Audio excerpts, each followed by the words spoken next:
Hi, here we are again on top of Tell Akko, and I am sitting next to Kristen Berry, who is our architect for the summer.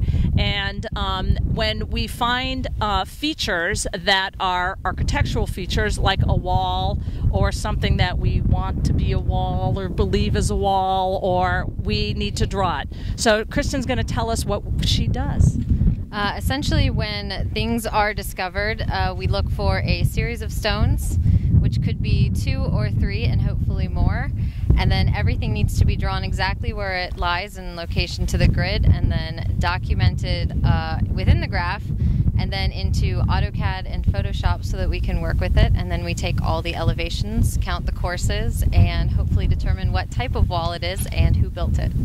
And how often does the top plan for the field change? Every day. And does it change numerous times within the day? Yes. And so every evening, what do you do? I redraw it.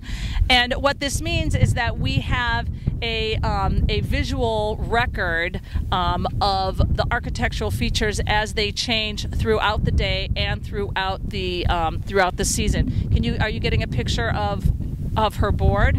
And here she is. And so any time during the day that somebody finds a feature, they call her over and let her know that there will probably be a feature to draw. Usually what we do is we think we're coming up with something, we uncover it, we articulate it so that it's clear, and then once we think we know what it is or have a beginning sense that it has the potential to be something, we call Kristen over. The problem right now is that we have just gotten into the material where we're starting to find architecture, and she is in hot demand probably pretty much all day today.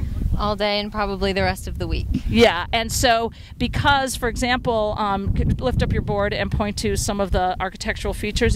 So you see there's a bunch of stones, right? And we need to know exactly the size of each one, its height, and so that it can be fit into the three-dimensional grid, so both in terms of its horizontal axis and vertically, so that the whole thing, it's a three-dimensional puzzle that we should be able to reconstruct after the case.